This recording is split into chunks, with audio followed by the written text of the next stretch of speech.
which are mindfulness. And this allows the Bodhisattva to control his emotions. And I think that's all about it. Yes. All about that. Everyone great?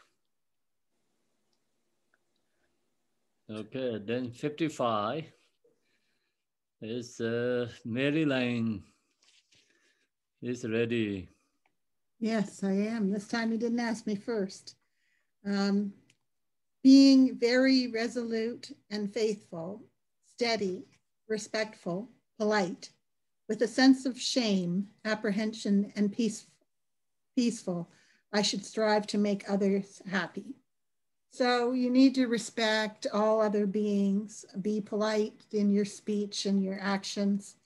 Have remorse if you do something wrong. If you're rude, your emotions take control of you and you're rude.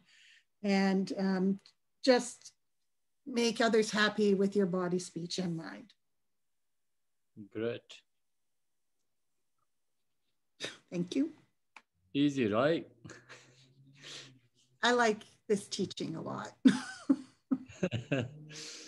That's the way of Bodhisattva. Everyone like.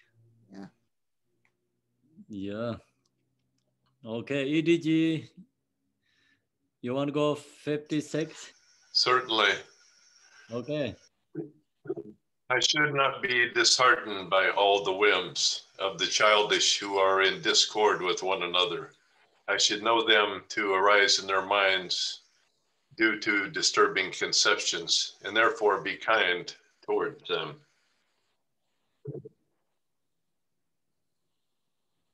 Okay, so the notes I made, even though we cannot make all people happy, we still need to be kind, have compassion, be courageous in our effort.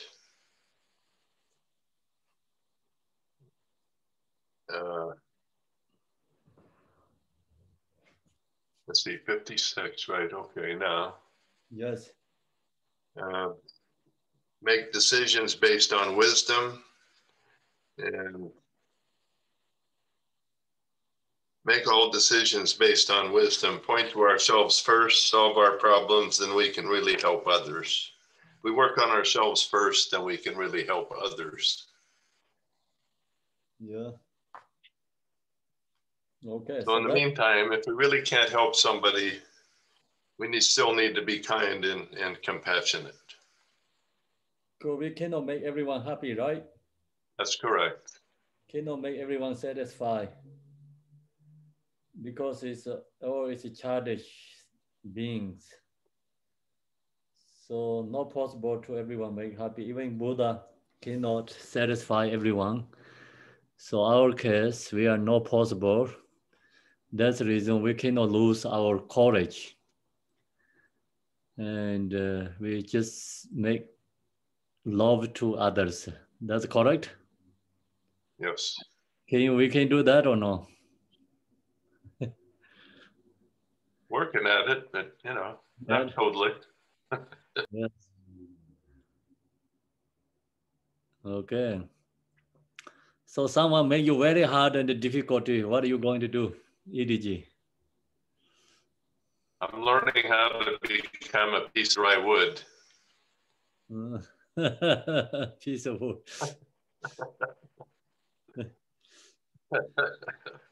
So you recognize everyone is cannot benefit, then you're going to break the Bodhisattva vow.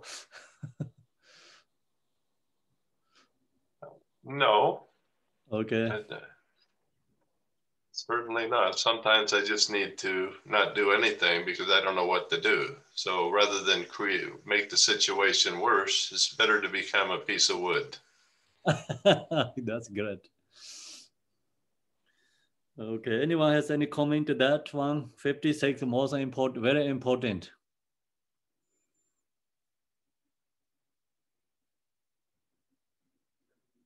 Sometimes it's hard to do. It gives us good practice. Mm. So who work in Dharma Center? Then also have to know these words. Play in your ear or in the brain again and again. Think about these words. Helps for not lose courage. Okay, so then we go to 57. 57, Thomas, please. Yes, Khenpo. In doing that which by nature is not unwholesome, both for the sake of myself and other sentient beings, I should always hold my mind fast, acting like an apparition with no sense of self. Control your body, speech, and mind. Create good examples for others, always to benefit others. By listening to the teachers, by practicing, meditating, and cultivating Dharma.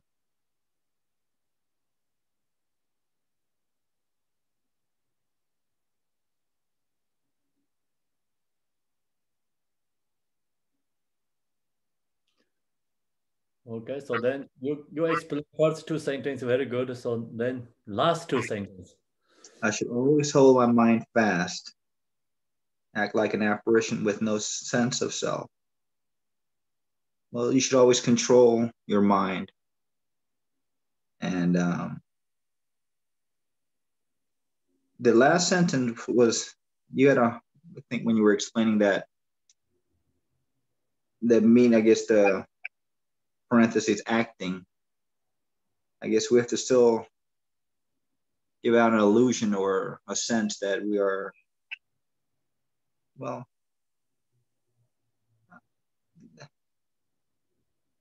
because I know of no self meanings to do for others and to be for others.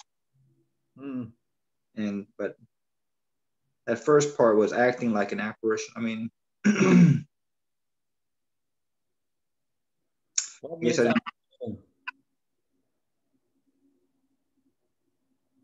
apparition. What does that mean?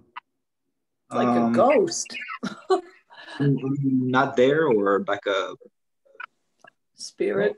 No, spirit, like no exist. No exist. Yes. Yeah. So you recognize your like. Now you don't exist, but you do for others. No, always you are not exist. Then can do easily others, help for others easy. Yes. You have a strong selfish, not easy to help for others. You recognize that you are doing acting is always lacking operation, is like kind of illusionally, not really completely exist, not with no sense of self.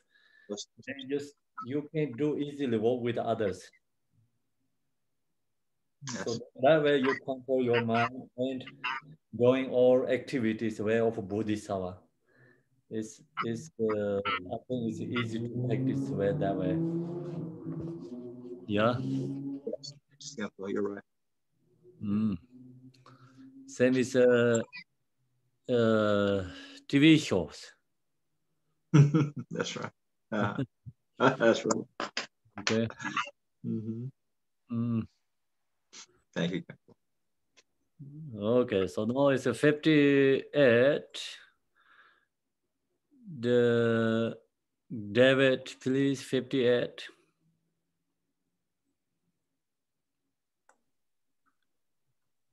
Can you hear me, Khenpo? Yes, sir.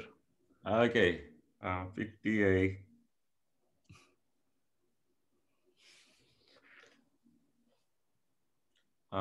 By thinking again and again that after a long time I have won the greatest lecture. Likewise, I should hold my mind and utterly uncheckable as the king of mountains.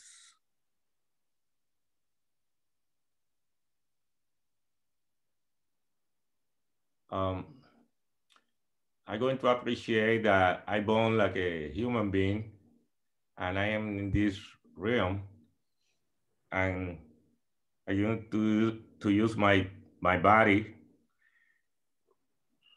to help others and remove my emotions that control me,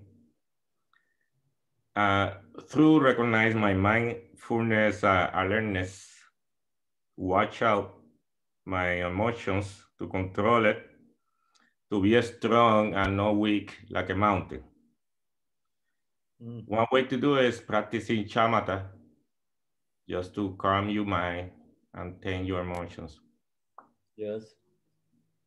So cultivate a precious human body and practice mindful and shamatha meditation. Create mind is stable. Yes. So your mind is shaking or no? Your mind is unshakable. What is, David, your mind? Oh, my Khenpo, very interesting. It's like a sine wave. It's going up and down, up and down. That's shakeable. Yeah, Not sometimes. shakeable, yeah.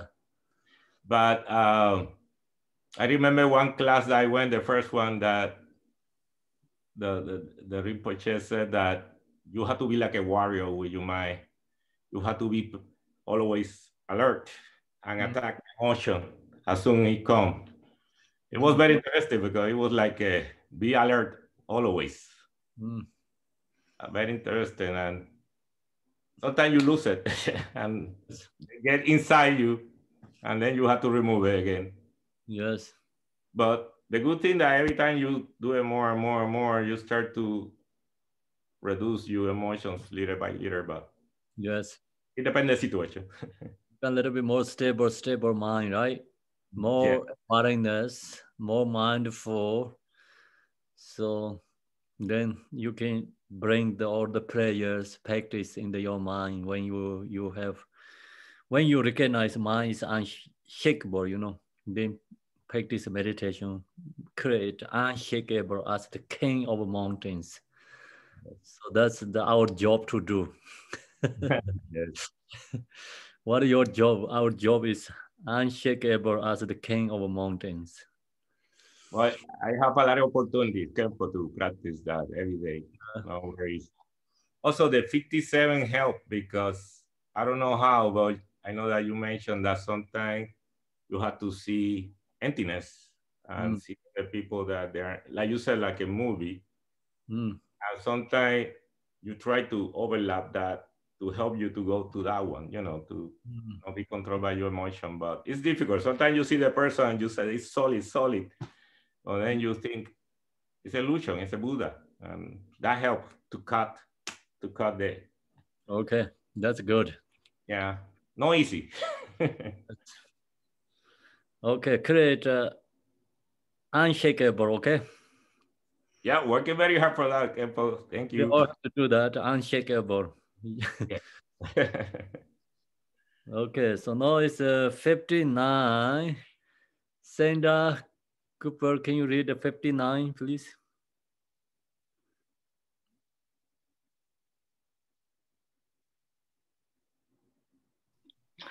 If, mind, you are not made unhappy when this body is dragged up and tossed about by vultures greedy for flesh, then why are you so concerned about it now? Okay, this is getting into this very interesting section. I think the main point is, your body and your mind are two separate things, and that you will separate one day. And so why pay so much attention to your body? All the focus we have on our body and making it, comfortable and everything. So you're going to have to let go someday, so you could practice letting go now. But I guess when we keep going and we read some of the other ones, I do have some questions. So. Okay. Yeah. So this is just more important. These sections is like reduce attachment our body. So do you have fixation to your body, attached to your body? I think everyone say yes, right? Of course. See, we don't recognize whole body is like we serve for body all the way. Just when was born to enter, no, think about it. Everyone serve their own body. Mine is really, really tired, actually. See, these are animals are more suffering than human beings. Like they get food, try to get food, protections for the body, you know. It's so hard for them, animals. And I watched one documentary, the birds. So many birds live in the one area. They each has families. Birds has families. They go to the father is have to go to get food. Mother taking care of the baby. Birds, so they have to jump into the river. The river is so rush, like stone, and they go into something, try to get there, but there's really risk. Where is it that? I think it's in the South America somewhere.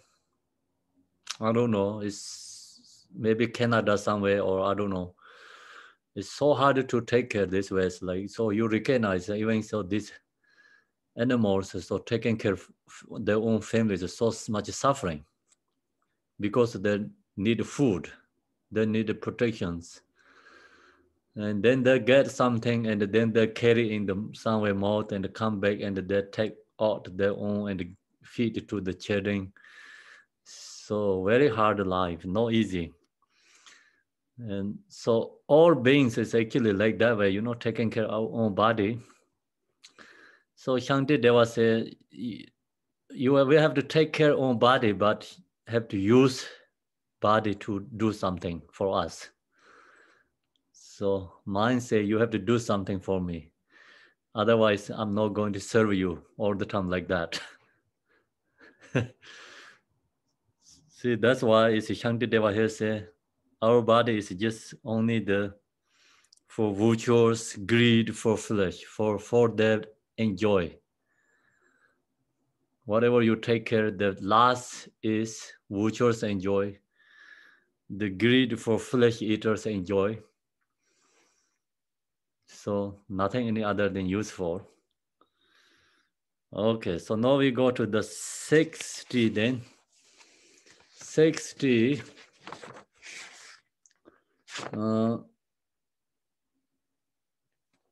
So one, can you read the 60? Yes, Khenpo. Holding this body as mine, why, mind, do you guard it so? Since you and it are separate, what use can it be to you? I think this is a link to 59, still talking about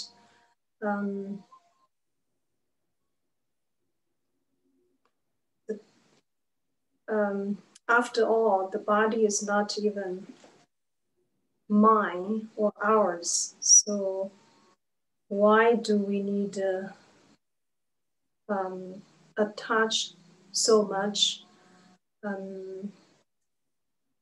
So if what use can it be to you? So yeah, there's no use if we don't make the body useful to us. Something like that. I'm not really. I don't know if this. Okay. So that's good. You did it. So holding this body as mine is like we so strongly attached to body. So we holding is mine. Why mind do you guard it? So why so strongly your mind holding this for your body? Because since you and it are separate, when we die, it's like mind bodies go separate. Then when we die, what use can it be to you? Then body is no useful. Yeah. Okay. So anyone has a comment to that or no? Everyone okay? Okay, Sandra. So, I mean, why do we guard it so? Because it's our shelter, right? I mean, why did we jump into a body in the first place? Because we were looking for shelter. And if we lost this body, we're going to look for another one. I mean, until we wise up, you know, I understand that's not his point, but that's also kind of the answer to the question, though. Yeah, you can use your body as your shoulder, but why you so strongly fixation to your shoulder? You have to use your shoulder. Your mind is stuck with your shoulder. Then why are we so afraid? That's a really good question. You suffering. Shoulder actually want you support you, protect you, right? But shoulder makes you suffering. Shoulder makes you torture you. That's correct or not? Yes. What you want, what happening is totally different, right? Yes. Okay, so that's the happening us. Yes, and why, you know, why we're so afraid in the first place. Yeah. So that's the reason we need shoulder, but use correctly. Okay. Shoulder cannot create suffering us. Shoulder have to help us, not create suffering. That's the reason we wanted shoulder means body. We want body. Body needed to help us to lead to the nirvana, but body cannot put us into the lower realms. There's a contradiction. I just thought of, it just came to my mind. So a bodhisattva vows to keep coming back to samsara to liberate all beings. So we're studying this to become liberated, but we're supposed to come back and help everybody. It's a pith instruction is what it is. Like I think it's pointing out that you actually, if you start to investigate, like Khenpo's saying, you look and you realize you actually have a space. If you start to look, you can actually look at your body with your mind. So how can it be only your body? You're obviously separate than your body. Well, yeah, absolutely. Like that's what I think. It's a pith.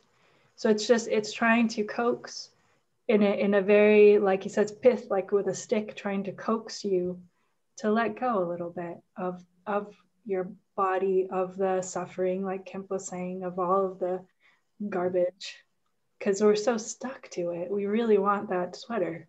I'm really stuck to that sweater, suffering. Yeah, okay. So Bodhisattvas come back for is like Bodhisattvas, they use this shoulder or body, but not the stuck with them. We are stuck with our body.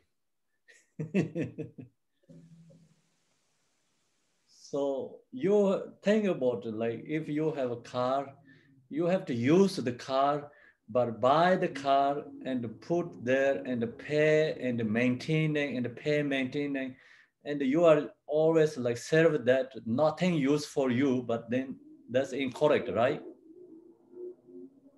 Yeah, I don't know why I said that. It just Okay. So anyway, and say people has too greed. Actually, we have so much greed. We what we need is great, you know, but what we want is too much. So think about the people own too much, but then actually the people are serving the house, serving on your property, serving your things, but then you really not enjoy anything. So that is like one thing, greed, right? Right. Okay, so same like that. Is this body also we have like limited to how to take care. You can use like correctly, need what body need, just do that way, not body what want to serve for that way. Okay. Well, Khenpo, yes. It almost sounds like who controls who? Does the body control the mind or the mind control the body? It seems like most of us, our bodies controlling our mind. But it should be our mind should control our body. So I think practitioners, mind control the body. Mm-hmm. Because the mind knows what body needs. That's why we're here, to learn so that we can be better control our body. The ordinary people see actually body is more over the mind. So they're only 100% focus on taking care of body. So no 50-50. Shanti Deva say you need 50-50. Okay. 50-50 is great, but actually, of course, mind need to go up to the 100, control the body. But no body is like 100, mind is 0. Yes, because this body, we need to feed it, we need to clothe it, we need to make a shelter for it, we need to fix it if it gets sick. It's like just wants and wants and wants and wants. Yeah. Yeah. So mind is endless suffering to body. But that's limited to do, you know. But then body also do correctly, it's okay, but not doing correctly, you know. Yeah. You know, so we the wall that is Khenpo, I don't agree with you. Because I think that it's not the body wanted. It's the mind wanted this and that to quit the body. It's the mind wanted, not the body wanted. Mind is not choice. Because you attach to body, you fixation to body. That's why mind wanting. So the wanting part is the mind, it's not the body. Mind is yes, but who pushed that? Body believes the body is important. Yes, body pushes you to one thing. Right? Body pushes you to go to grocery. No, the mind pushes you to create the bed and all this food and the house. So then mind is go serve for that. Mind serving for that. Yes, but the mind distinguish what is good, what is bad. I want a better house, I want a bigger car, I want this and that. It's not the body wanting those, it's the mind wanting. The mind is the body. Okay. Body. Okay, I'll tell you. The mind wants it for the body. Yes, the mind wants it for the body. And example, you know, see, if the parents really love the kids whatever says parents just buying and buying for kids because attached to the kids, right? Okay. And so kids don't really need, but they just kids wanting something, or parents buy everything like you attach to the kids, fixation, that's why the parents buy. And so then same thing like, you know, husband and wife, so they buy the like $1 million cost the rings, you know, try to make other one happy. Why is it do that? Because you attach to the body. The problem so the attachment is from the mind, it's not from the body. That's my point. Anyway, it's Shanti Deva say you have to understanding these situations. Of course, mind also greed. Why mind is greed? The reason is mind have to taking care of the body. So if you mind understanding, oh, the body is too much, then mind knows I don't have to do that everything. So that there can mind has time to do put in the more practice dharma. So no think about this samsaric beings, no time for dharma. Why? Because so fixation to the family, so fixation to their own taking care of their own body. The reason is because attachment, desire, and to mind taking care for that. That's the reason no time to do. But okay. My point is the attachment is from the mind, it's not from the body. The body is the object, the mind is the master. The master is not doing good, it's the master's problem, it's not the body's problem. Okay, so example like child wants something, parents buy that for child, that's parents' problem or kids' problems? I think it's parents' problem, it's not kids' problem. because parents can say no. Parents have the money. Why parents cannot say no? So the parent is sick.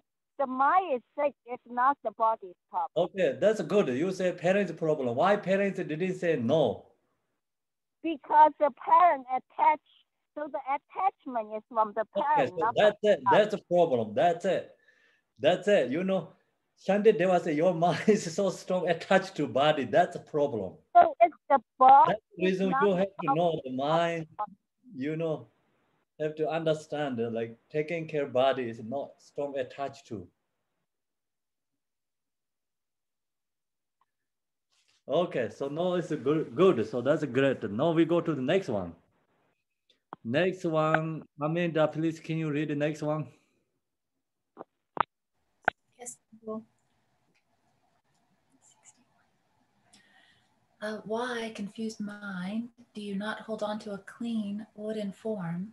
Just what is the point of guarding this putrid, dirt-filled machine?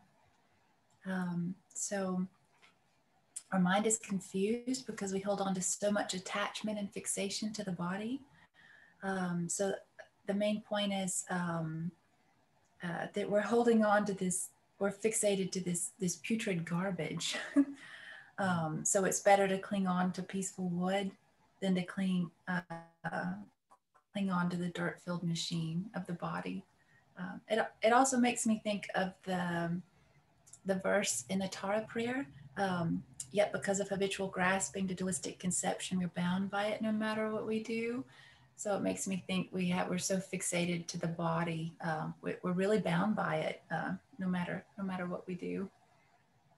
Yes, thank you.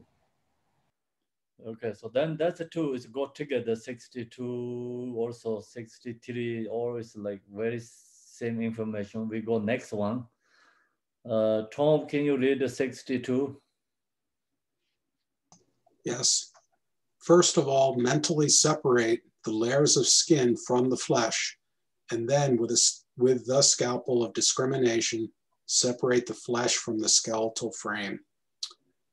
So he's coming at it from another angle of why we shouldn't get too hung up on the body. You know, to dissect it instead of looking at it from just the point of view of reacting to the nervous system. I think that could be helpful. We're talking about the body, which is basically a inert lump of matter, but it's really the nervous system that's sending us signals. And then we could get confused that all these signals coming from the nervous system are our boss. And if it gets too carried away, then we lose our focus of mind, we lose our wisdom. And that's typically what happens. That's why parents are the good, what are they called? The gatekeepers of sense gratification, because the child typically can't make a very sound judgment on what they need. So that's generally how it works. So anyway, I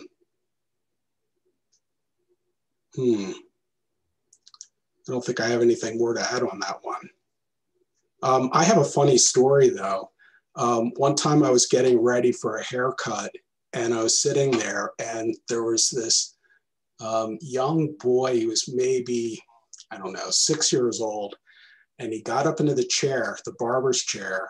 And it may have been his first time in the barber's chair, it looked like it. And he was sitting there motionless and he was getting ready for his haircut and everybody's looking at him and everything. And the barber took his buzzer, the clipper, and cut off a big lock of hair. And the child looked at it and just wept like, oh my gosh, you just took away me. That was me. And it's a horrible thing you just did. And all it was, everybody else is sitting there like, you know, depending what they were thinking, like, well, how could that possibly make someone cry by losing, you know, a piece of hair? But this is, it's an analogy, I think, to what we're really looking at here, like, from one angle anyway. So that's my story. Okay, good. Thank you. You're welcome. So that's actually helps for the, you know, not only our body attached to, so you can attach to others, then you also look to this way and reduce attachment. This is a reduce attachment. So whatever you others, you know, attach to others' body, and you just meditate this way, it's become recognize, oh, nothing is attached to the body. Body is like kind of already the portrait dirty field machine. So because she use this intellectual or wisdom, then you take about all these layers of skin from the flesh, you go deeper, is nothing is then pure there. So I have to recognize that this is like one part of the meditation, reduce attachment. Some people go to the cemetery and then practice, meditate this one. So they become not attached to the body. There are lots of stories about this part, like many people practice this way, you know, reduce attachment. Okay, so now we go to the next one. 63, Debe Connor. Okay, let me get close. I think it's fun that we're reading this section because October is the month of Halloween, and for Westerners, Halloween is like the one time of the year that we think about this stuff, which is why there's skeletons and dead things all over the place. Most of the time, Westerners don't really think about it, and so it's kind of fun, actually. And having split open even the bones, look right down into the marrow while examining this. Ask yourself, where is its essence? So you crack yourself down to the bones. And honestly, I don't want to, like, I never want to see my, you know, I like my body. I never want to see the inside. I never want to actually, all these things. It's like, an x-ray is fine, but you care about this body. You never want to see anything inside of it. So I thought that was funny. What did I say? You know, and again, he's saying there's no essence. You know, what are you fixating on?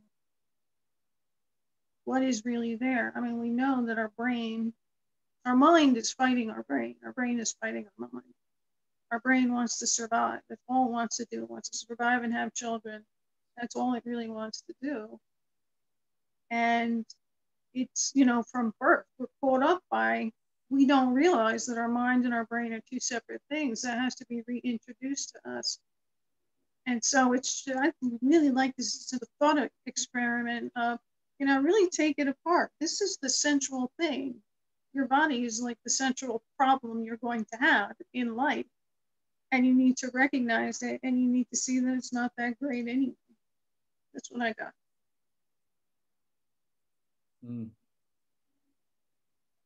Great, thank you, Debbie Connor. Anyone has any comments? Everyone okay, right? Next, then Debbie, Ohio. Can you read 64? Sure. If even when searching with such effort, you can apprehend no essence, then why with so much attachment are you still guarding this body now? So this is a continuation that concerning guarding the body.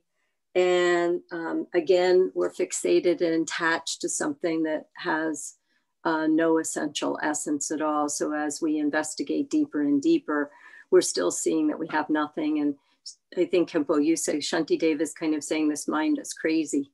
because the mind really, you know, it doesn't see any essence, but we're still guarding this body. Even after we went through all these above verses and looked at it and looked at deep into all the tissues and skeleton and into the marrow. And how can you make something perfect that has no essence? So. Thank you. Great explain. So anyone has any comments? I have a comment. Yes. I think that it's not that it doesn't have an essence, it's that we're to look for the essence as opposed to stay fixated on the body, right, Khenpo? Can you say again? Oh, that I keep hearing people saying there is no essence, but I don't think that's what Shantideva's trying to have us try to look for. He's saying, where is it? Where is this essence? So look for the essence. Look for, you know, look for the mind, look for a larger place inside yourself, look for the essence beyond the body. So, no. Where is its essence? It's like just you investigate bodies, nothing can find the truth, anything there. Something rare, something great, you know, nothing there because everything's just garbage, right?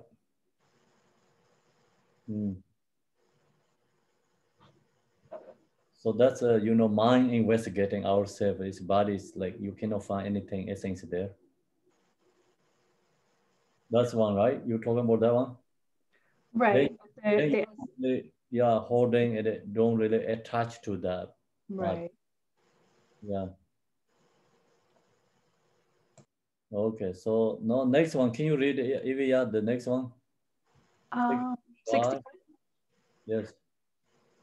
What use is this body to you if it's dirty inside or unfit for you to eat? If its blood is not fit to drink, and if its intestines are not fit to be sucked. So the way I interpret this is just more of the pith instructions. It's like you're saying the shamatha investigation.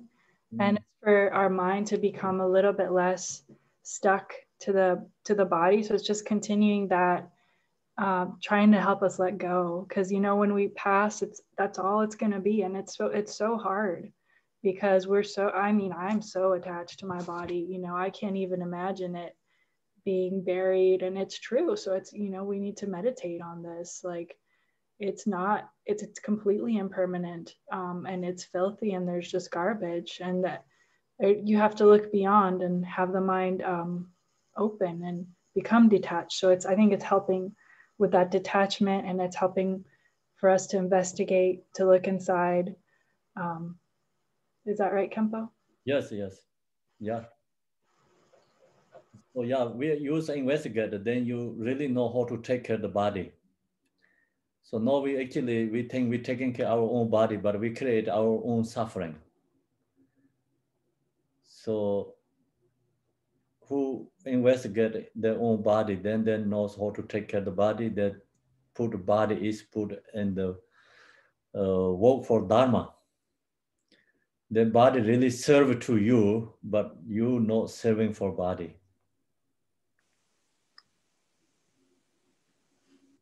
Okay, so now we go. I was just wondering, Khenpo, to add on to what Eva said, it seems like verse 65 is almost when Shantideva starts to shift things a bit, because before he's talking about like the more analytical investigation of the body, but now it's almost like he's bringing up, well, you know, hey, you've got this. Now, what use is it going to be? You know, like where are we going? Like he's like kind of shifting the direction into the next verses. Is that true at this point? Yeah, yes. So just think about like we know like natural disaster. So hurricane going to destroy the house, think about. Then so we know this hurricane is on the way. The house is not going to stay too long. So then still you are strongly holding, attached to, but it's like you, Shantideva says, his house is going to garbage because it becomes so many junk. So then what are you going to do that? Why you attach to that? Just let go. You know, don't stay there, just go away. And leave the house there, go away, because if you stay there, you die together, attachment. You cannot eat this anything, garbage things, right? Junk things. Nothing is useful. So that kind of you know, he giving information. So when we die, then this body is like whatever you take care in this life, whatever you do, you 100% you serve your body all the time, but when die, nothing is useful. You cannot eat. So this flesh, you cannot drink. It's no use for anything.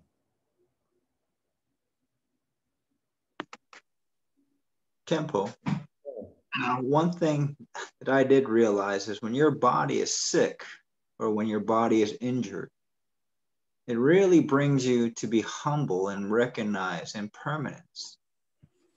That realize that your body is temporary, it's going to go. And when you are sick or when you are in pain, it really brings everything to focus that, man, this, I really need to work hard for the next life, for the next, what we need to do next. Because without that pain and without that sickness, and when we're healthy all the time, we don't think about those things.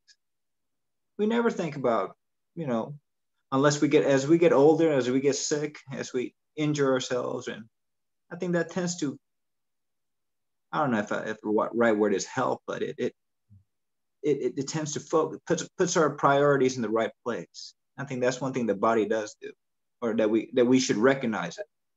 So main point is we have to recognize, usually we don't recognize all the time work for our body. Too much attach fixation to body, so now we recognize.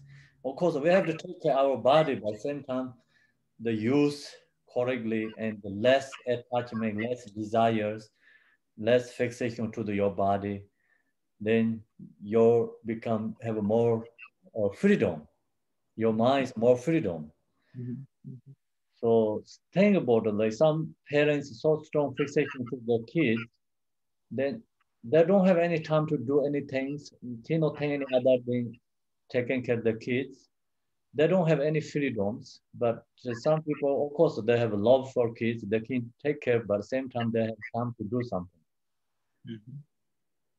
So have freedom, you know. You can see like so many families, actually, some is so strongly fixation to the own children, family, then they don't think about anything other than that.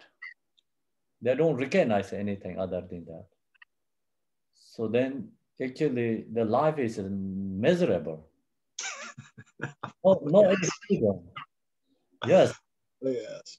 So yeah, Shantideva said, of course, you can have family, you can have kids, but of course you have to take care of them, but not so strongly 100% focus of taking care only that. You don't have any freedoms, right? That's terrible.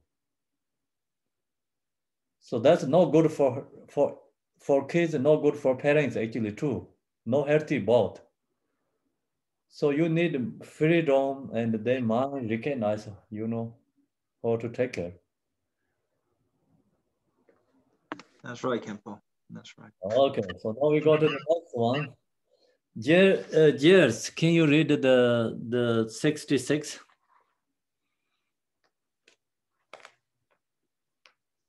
I will try. Hold on one moment. Okay. Technical. Okay.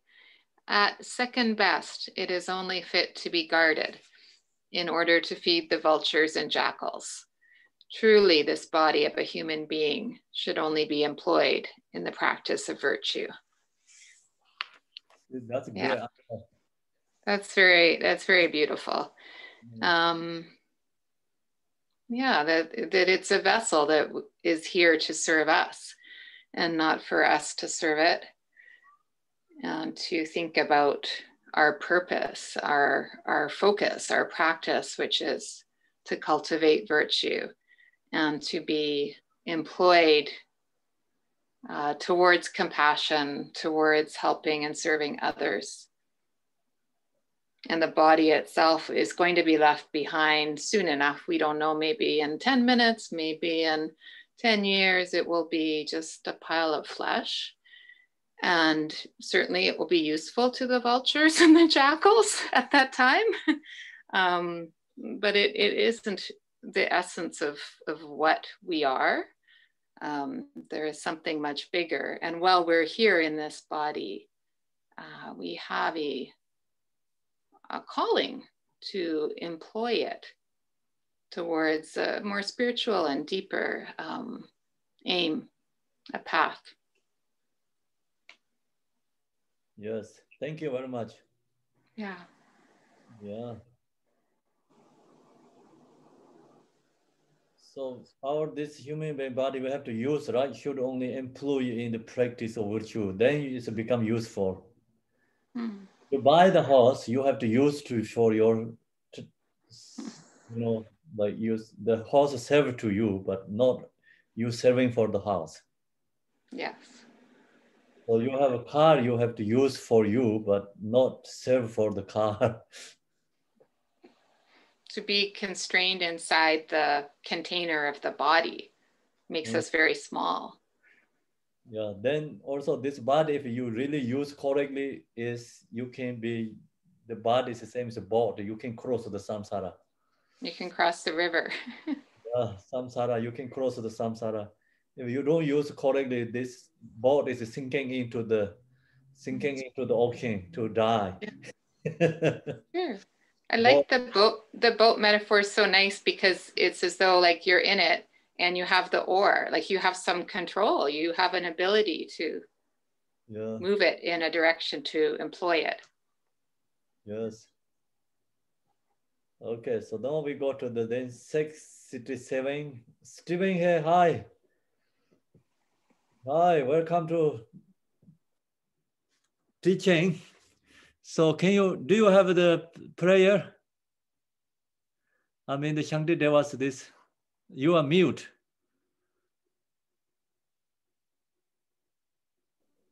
Hey, Khenpo. Yep. No, I don't have the... okay, you don't have text, yeah?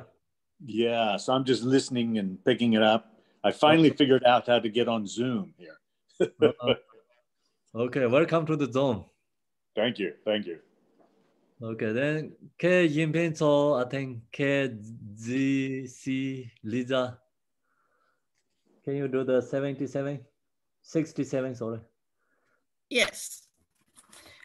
But should you instead guard it with attachment, then what will you be able to do when it is stolen by the unsympathetic Lord of Death and given to the dogs and birds? So if you don't give up your attachment, it's not going to be a good outcome. If it's just better to use it for causes of happiness and virtue. And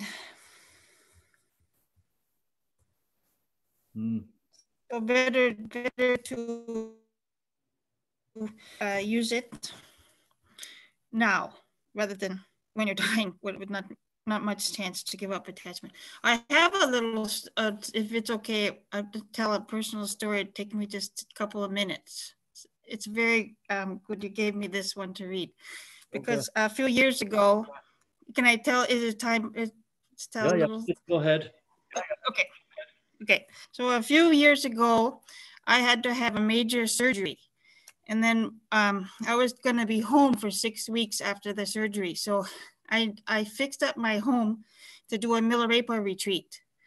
I was really excited to have that 6 weeks. I was just going to be home.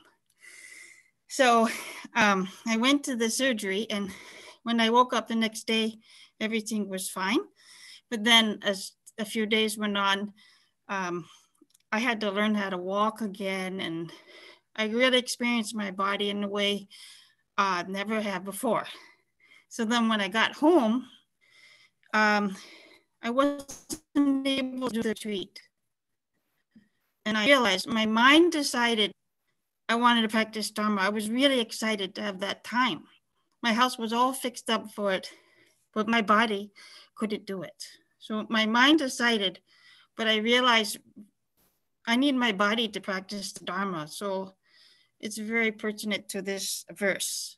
So I don't think it really made me a better practitioner, but it was nothing I'll ever forget. And I felt really sad that I couldn't do the Milarepa retreat.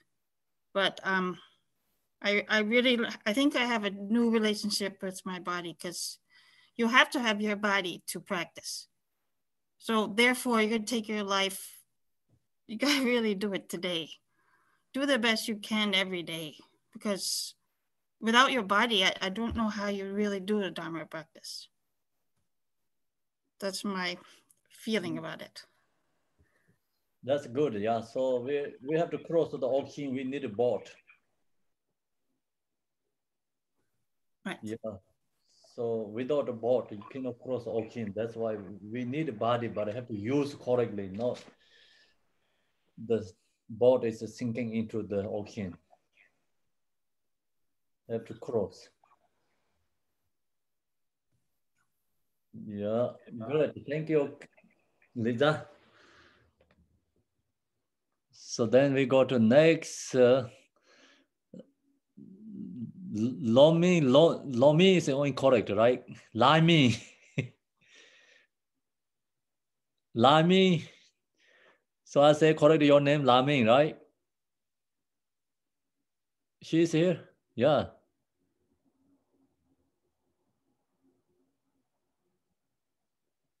Lami.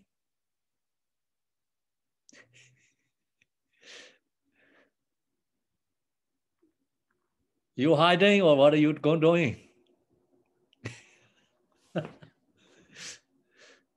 Okay, so I think she cannot hear. Then we go to the 68. Sylvia. Yes. Okay. You read 68. If servants are not given clothing and so forth, when they are unable to be employed, then why do you exhaust yourself looking after the flesh alone, when even though caring for the body, it goes elsewhere? I think I just repeat everything above, is that when you have attachment to your body, if you're spending so much effort looking after your body, but you basically become like a servant to your body rather than the other way around, then you're not really using your body as a vessel to practice the Dharma.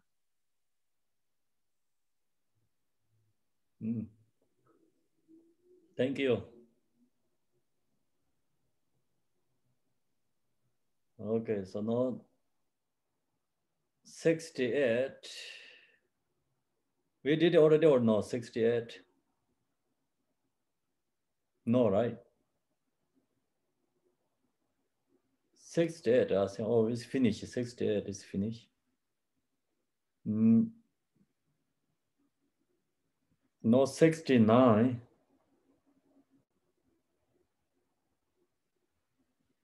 69. We did it, right? 68 is you just did, yeah? That's correct. Okay. 68, yeah. Okay, everyone okay, right? That one is great. Easy to get. Make sense for you? Yep. If you know make sense, you can say. Then we can talk about. Next is then go to 69 is Mary, go back to again, Mary.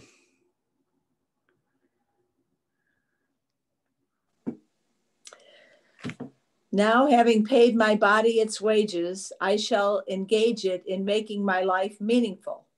But if my body is of no benefit, I shall not give it anything. So same thing. You give your body its wages. You take it for walks. You make sure it's healthy, etc.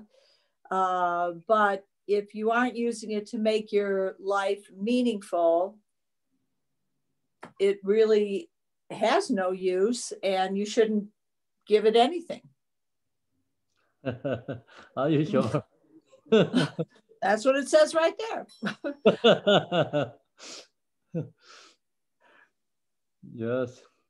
If think about it, like kids not going to take the class, you're going to pay tuition for kids or no? If what?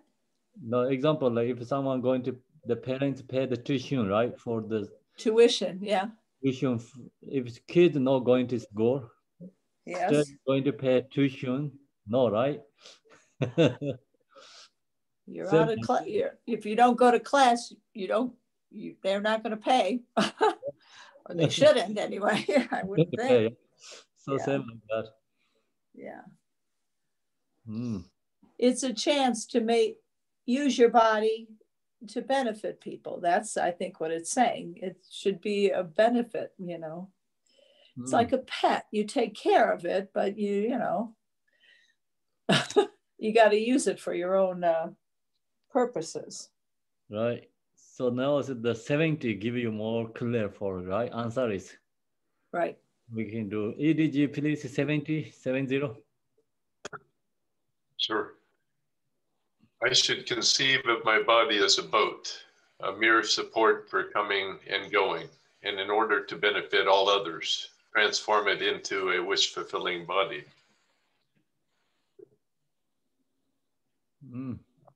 Let's see here.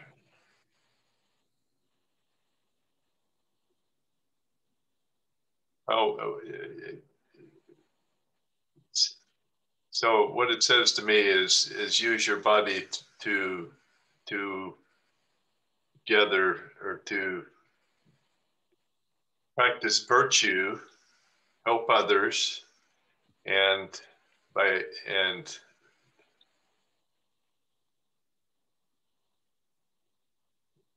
take care of your body enough to transform it into a wish-fulfilling body, both for yourself and others. And that's all I can say. Okay, good. So we have to use our body, right? Right. If we don't use, then what happens? Well, in the end, it's not going to be a good situation. Good, use good right direction, right? Not wrong direction. Exactly. Okay. Cross samsara, use the body. Yes. Without the body, then we cannot practice. That's a true. Lisa just says like before going to something wrong, so we have to use, like if you're going to drive the car is like something wrong, you cannot drive, then you cannot get where you wanted to go. So before the something going wrong, you have to use that, right? Same as the boat also. We have to cross the ocean before boat is going to damaged or wrong something. Yeah. No, next one. Marilyn, please, can you read the 71? Sure. Now, while there is freedom to act, I should always present a smiling face and cease to frown and look angry. I should be a friend and counsel of the world. So if you want freedom, you need to use your body to be useful, to be helpful to others, to comfort them. And yeah, just be good to others, to bring them peace and happiness. Otherwise, what use is having a body? So you can do your body for that. Body doesn't want to show the smiling. Yeah, you have to. Yeah, you have to. Because if you don't do that, you walk around with a frown and miserable all the time, you're putting negative energy out there, and every action that you do affects the people around you, which affects the people around them. So it just spreads out, right? How are you going to get freedom? So while there is freedom to act, how can you do that, freedom act? How can I have freedom to act? Yeah. Well, if I have to take care of my body, but not be attached to it. Okay. See, that's the main point. If you no fixation to your body, no attached to that strongly body, but then your mind has freedom, so then your mind can use your body is right direction. Right. Okay. Now the problem is we are so strong fixation to our own body. We don't have freedom. That's the reason we cannot do whatever we mind wanting. Body doesn't do that way. Right. So mind also don't recognize body, what body should do, because mind is stuck with the body. Yes, that's true. So mind is get freedom, and then you can have ability to teach your body to do right things. Yeah. Okay. So first we have to get freedom to act. Mind needed to get freedom. Then you should always present a smiling face, like then body can do that. Then of course act cease to frown and look angry. I should be frank and concerned of the world. Okay, become so we can then benefit others. Everyone okay for that? Yeah, Khenpo. Yes, you know, I think, just on a very mundane level, if we had two possibilities with our body.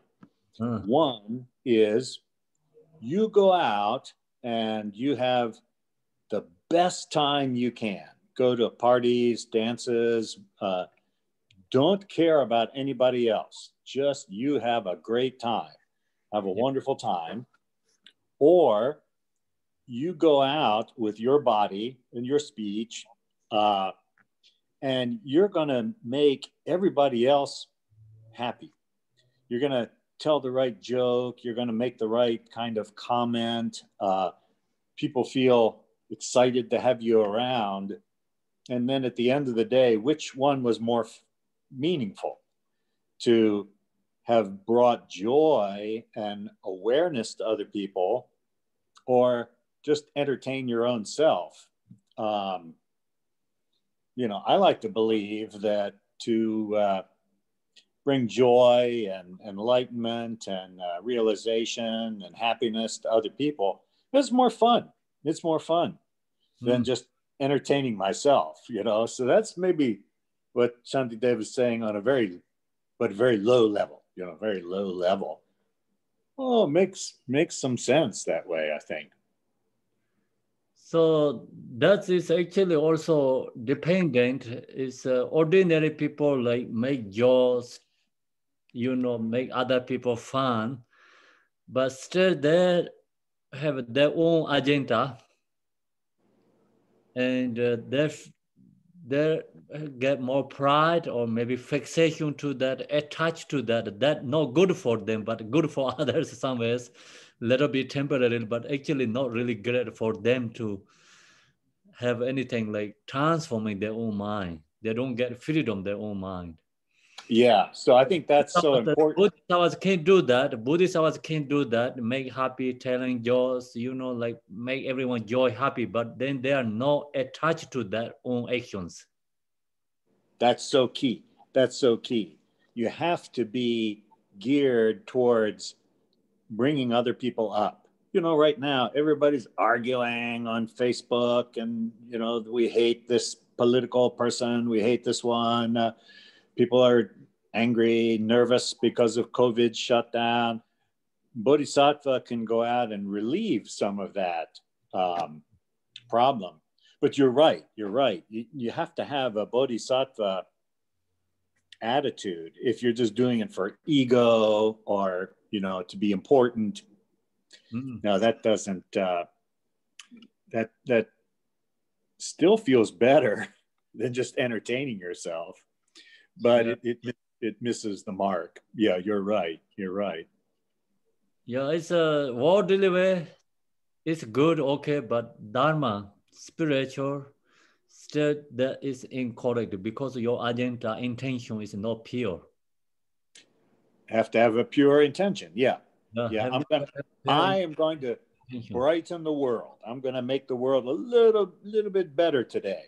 That kind of motivation you have to have. Yeah. Yes. I think helping those who are really suffering and really struggling it really brings it to the front.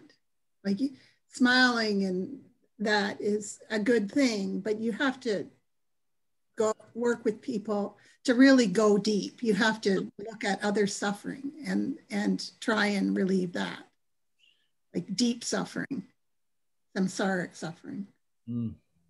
Yeah, that's can do, but this like, see, first, like we have to use our body like correctly. If you drive the car, you know how to drive the car, right? Otherwise, the car is going run over the other people. So you know how to drive correctly. Same thing, like you know how to use correctly your body for benefit others, even like smallest things first. Yeah, you can't just jump in. Okay, so no. So the main point anyway, just we have to use correctly, you know. Just don't let body what want. Mind bring to body to do good things. Okay. If body wanted to sleep, mind say, no, you cannot sleep. No, you have enough already. You do something, exercise. Okay. Right. And meditate. So not let body what wanted to do. So because you feed your body, then you have to let to do good things for yourself, your own body. So next, like 72. Okay, who going to is next? Is Thomas, please, 72. Yes, Khenpo. I should detest from inconsiderately and noisily moving around chairs and so forth, as well from violently opening doors. I should always delight in humility. Well, that's from keeping other people, making other people unhappy by making people nervous, making people uncomfortable.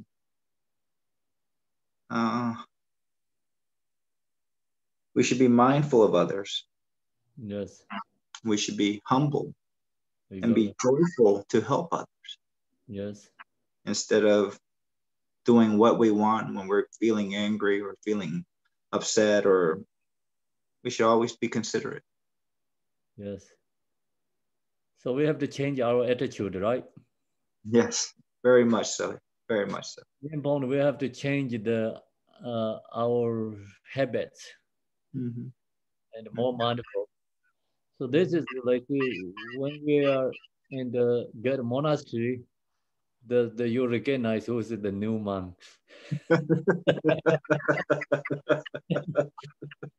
Slowly that change.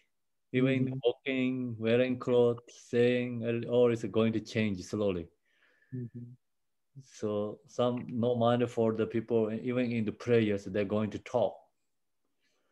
You know, the words is like usually what they does. Opening doors is so hard, pushing hard. So that's all we have to change. It just is like our habits, body habits.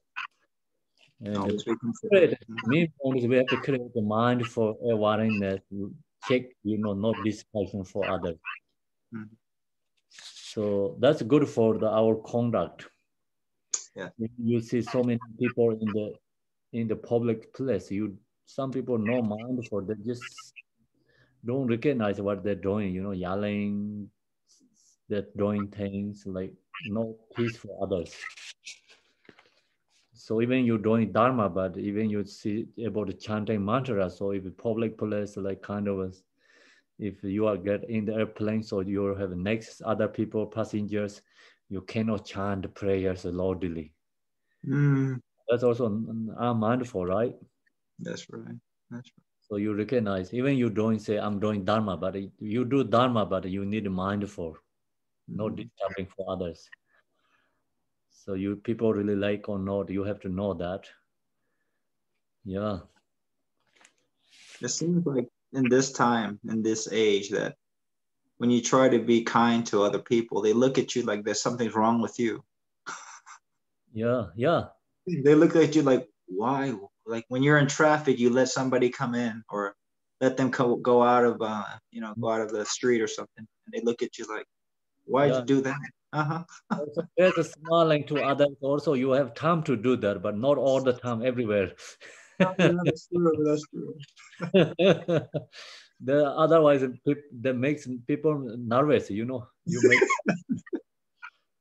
That's right. That's right. So need mind for anyway, whatever we're doing, recognize what we have to do. That's right. Even you think it's doing great, but it's not great for others. Yeah. Yeah. Khenpo, yes. Question. So these verses 71 and 72 are the conduct of a practitioner that should follow. But when a non-practitioner does, let's say, verses 72, let's say someone violently, opening the door or closing the door, making really loud noise, then what should we do? I mean, do we go to verses 71 and, with a smiley face and say, you did a good job? No. So that's always like teach us, like we have the how to our use for conduct, body training. So this is more is body training, and that's the reason we this all have to follow our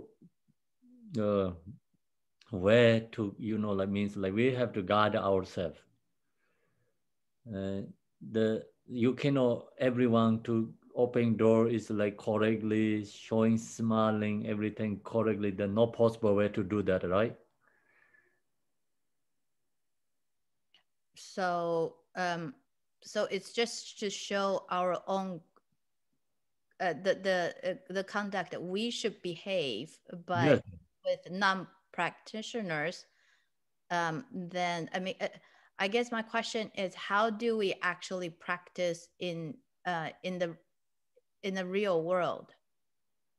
Just always mindful, if long as distracting others, even you think you're doing great, don't do. See, if you chant mantra in the airport or public place, people wanted to hear that. So just chant silently, mentally. What about our own interaction with other people? What means? So if someone is doing things that are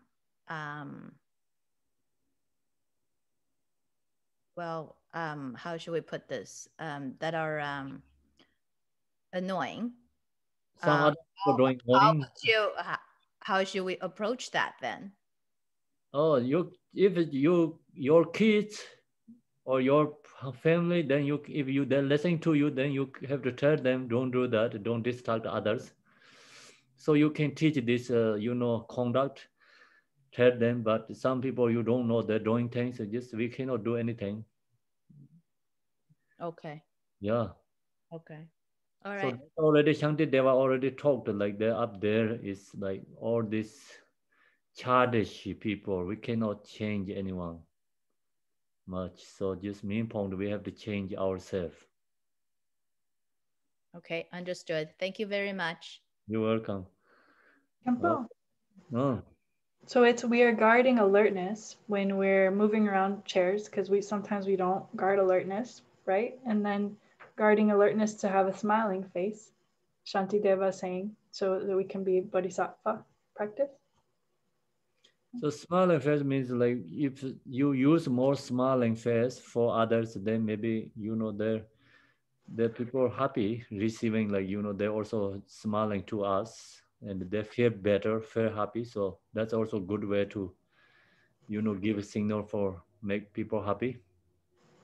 The chairs moving means like not all the time chairs moving is bad, but when you're moving chairs, you just mindfully moving because not distracting for others, like chairs throwing, making noisy, broken, don't recognize it's broken. So that's kind of don't do means like, Yeah, he's telling us to guard alertness for those. Yeah, right. whatever we do, just do good, morality way. Thank you, Khenpo. Taking care conduct. So if some like this also followed by culture, some area like your chairs needed to throw away, you just moving softly, slowly, then doesn't work that great way. You have to throw away. you have to make noisy that people are happy, and you have to do that your job. Then you have to do that.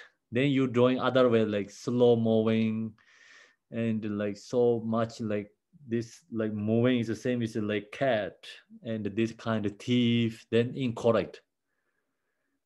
So each situation you have to know the follow the rule and correctly.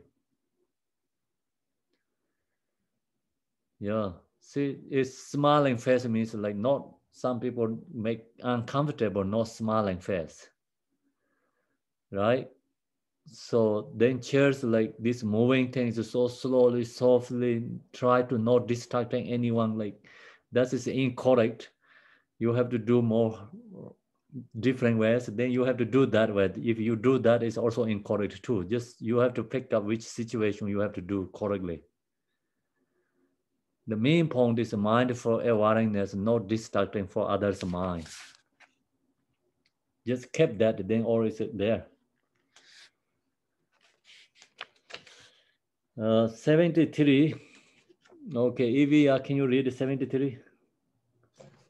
The stork, the cat, and the thief, by moving silently and carefully, accomplish what they desire to do. The bodhisattva, too, should always behave in this way. So I think Shantideva is telling us, is giving us some conduct instructions for guarding alertness and conducting, just be quiet about doing what needs to be done and it'll be accomplished. Just go about doing it. Yes. So the main point is see, this thief cat also doing, they wanted to, accomplish what they desire to do, right? So we are become bodhisattvas, not just only like our own some like desires, more things. We try to accomplish like waking Buddha and wanted to benefit all beings. That's the reason we need more mindful and awareness to take care of our body, speech, mind. Okay, so now next we go to 74. Sandra, please, can you read 74?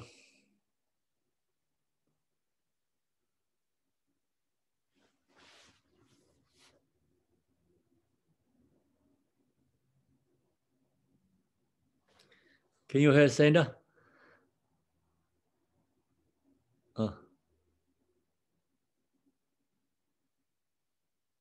Sandra.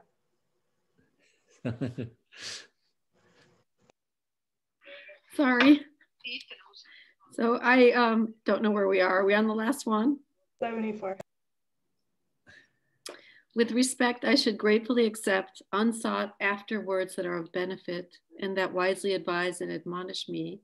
At all times, I should be the pupil of everyone.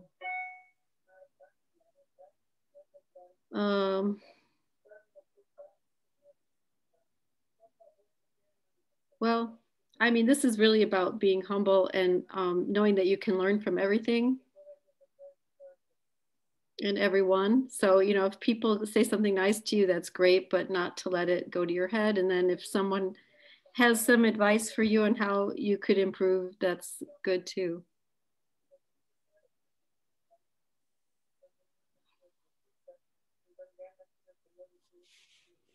Okay, you finish?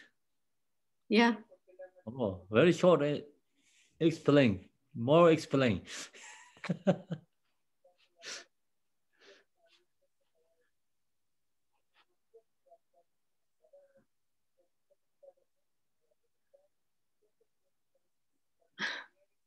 Well, it's just that life itself is the teacher. You know, everything that happens is can be a lesson. And so, you know, if you're willing to be guided, it's right there. Yes. Yes, good. Yeah, thank you. I'm kidding you. You did a great job. Sorry. Okay, so anyone has any comments about that, or everyone okay?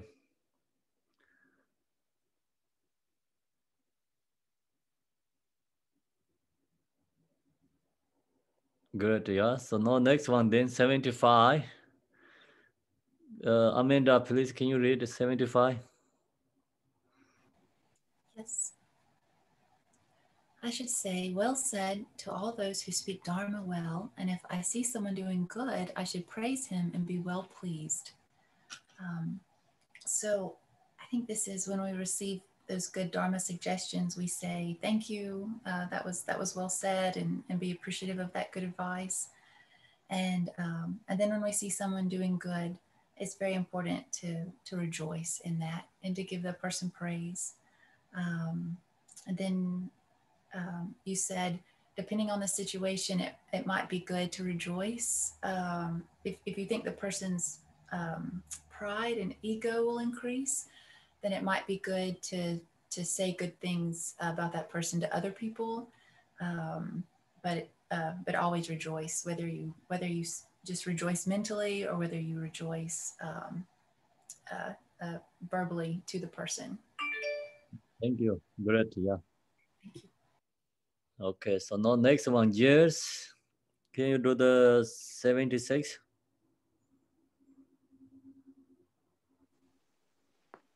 Yes, just a moment. I should discreetly talk about the good qualities of others and repeat those that others recount. If my own good qualities are spoken about, I should just know and be aware that I have them.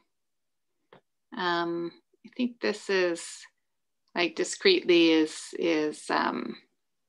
you know, quietly, not so big to talk about it, and building on what Sandra said, not to build up like a sense of big ego or being identified with the qualities that is me and encouraging pride, but to discreetly talk about it and notice the good qualities and repeat those that others recount.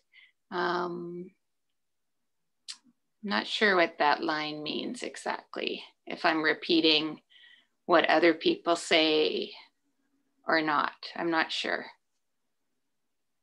If my own good qualities are spoken about, I should just know and be aware that I have them. So again, I feel like if other people are saying that I have good qualities, I'm mindful that I can know that and be aware of it and not identify too strongly with it and gain pride or extra ego, because that will hinder me. Thank you. Great. So which ones you said you didn't?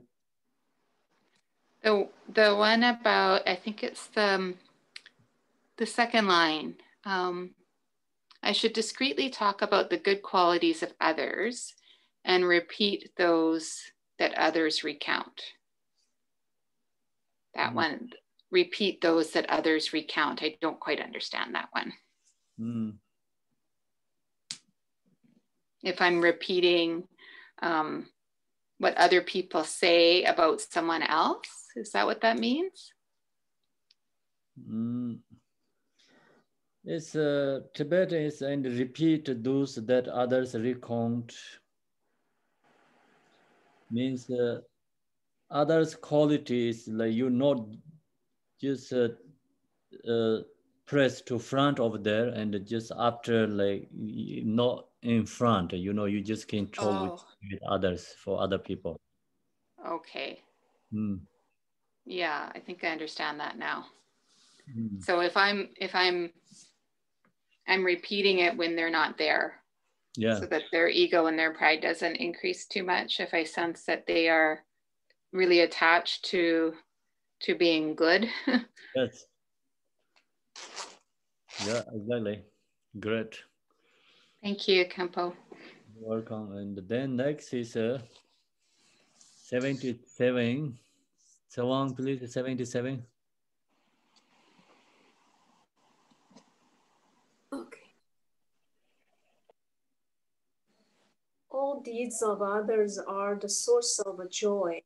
That would be rare even if it could be bought with money. Therefore, I should be happy in finding this joy in the good things that are done by others. Let's see. I think here means that rejoice others good things is very powerful, and it's a good deeds to rejoice others. This powerful good thing is very precious and good that even it's valueless. You can, not valueless. You can buy with the money, something like that. Yes.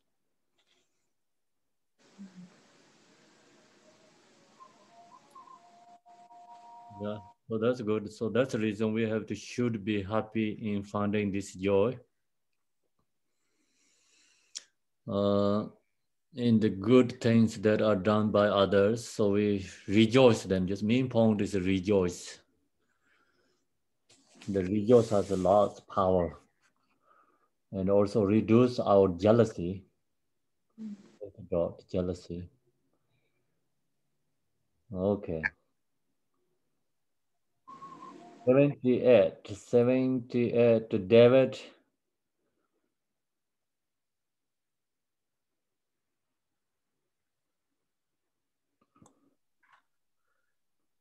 Okay, 78. Yes. Through doing this, I should suffer no losses in this life, and the future life should find great happiness. But the fault or disliked the good quality will make me unhappy and miserable. And in the future life, I should find great suffering.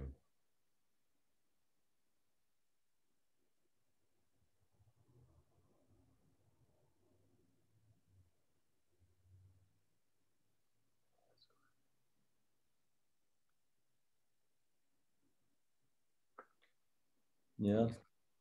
So refers to the actually 77.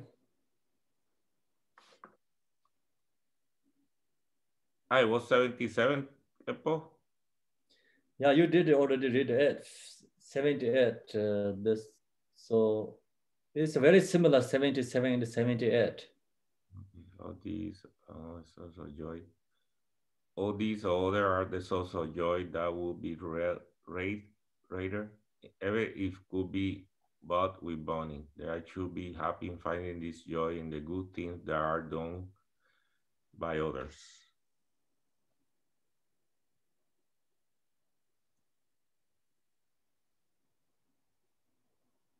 Okay, so you understand, right? Yeah, but I cannot explain it. Okay. I need some help because I read my note, but I didn't get how to say it. Okay, Tom, can you explain? Tom was there.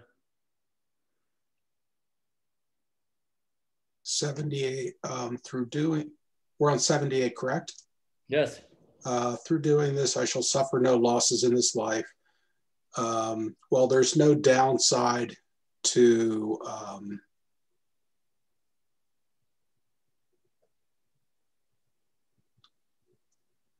acknowledging other people's good deeds. It should be a source of joy for everyone, especially to the Bodhisattva, because it's easier for us to recognize it in that way. And in future lives, I shall find great happiness. Well, you reap what you sow.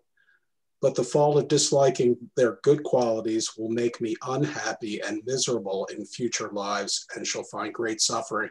I think this morning you pointed out that that would happen if you had some sort of a jealousy towards person's good qualities, and it would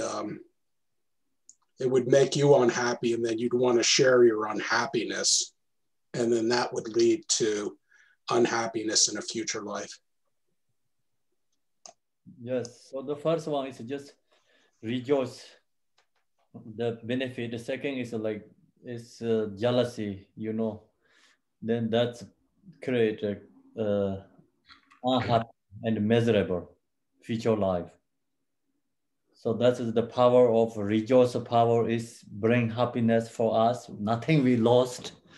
Just only rejoice has that power, and jealousy is we burn ourselves, lose ourselves, because they bring to miserable life, future life. Okay, so now next, Debbie Connor, can you read 79? Sure.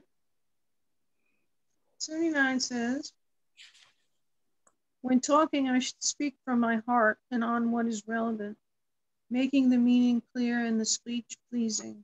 I should not speak out of desire or hatred, but in gentle tones and in moderation. I have to remember that because I'm from New Jersey and we don't speak. You made a lot of good points this morning, and so I'm kind of just going to read from my notes. Be gentle. Don't speak out of, the afflictive emotions, anger, hatred, desire. And strong attachment to self is going to compromise your ability to do that. When you're in the grip of strong emotion, you speak very quickly and you find it hard not to speak, and you speak with anger or whatever the emotion is, and we have to guard against that. And if you do have the ability not to speak, give yourself a little bit of time to catch yourself saying things that you realize you shouldn't be saying. I thought it was very interesting just to, again, to say that strong attachment to self interferes with your ability to speak in a pleasing and moderate and kind way. And so that's something I'm definitely going to be thinking about. Okay, thank you, Debbie. Debbie Jason, Ohio, can you read the 80? Sure. Last one. Yeah. Okay. When beholding someone with my eyes, thinking, I shall fully awaken through depending upon this being, I should look at him with an open heart and love.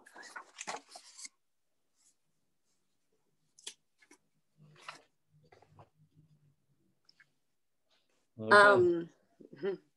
So basically, this is saying that if we are to obtain Buddhahood, we 100% need that being standing in front of me. And whatever that being is doing, whether their actions are making me irritated or angry, it gives me the opportunity to practice the 6 paramitas. And through those practices of practicing loving kindness and compassion and wisdom, I'll have the opportunity to gain enlightenment. Good. Thank you. Okay, so now we finish everything. Then we can do the dedication. Marilyn, can you pour out the dedication prayer?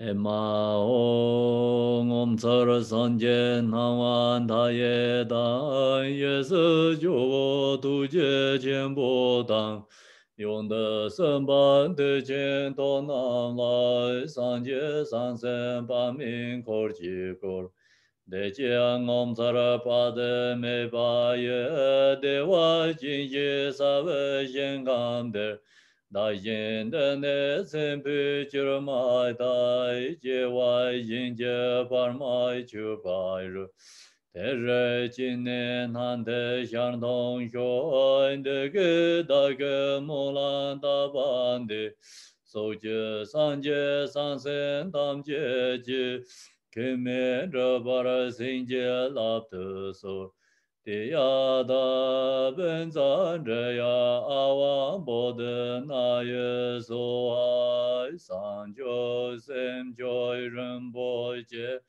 ma ji ba nam ji jo ro je ji ba nyam ba me ba yang gong ni gong den pe wa re yu song nam de ye dam je zi ba nye dom na nyen pe zhang na bam ze de Ji ga nam je ba len zhu ba ye si ben zo len zhu wa re xiu yang ba ba we jie da ran jian ba dan gen de zang bo de yan de yin de de da gen je ji se da lo jian ge wan de dai dam jie ra de ngo Xi zai gen zai gen jin ji jie jie dem zhen ne la wan den zhi gong ba ren jian bar jie dem ba zhen de bar xie zhou de zang gong ben zhen jiu jie. Thank you, everyone. See you tomorrow. Thank you, Khenpo. Have a good Thank you so much, Khenpo. Good night. Thank you. Good night. Good night, everyone. Bye. Everyone, see you all tomorrow. See you tomorrow. Bye. See you. That's not working.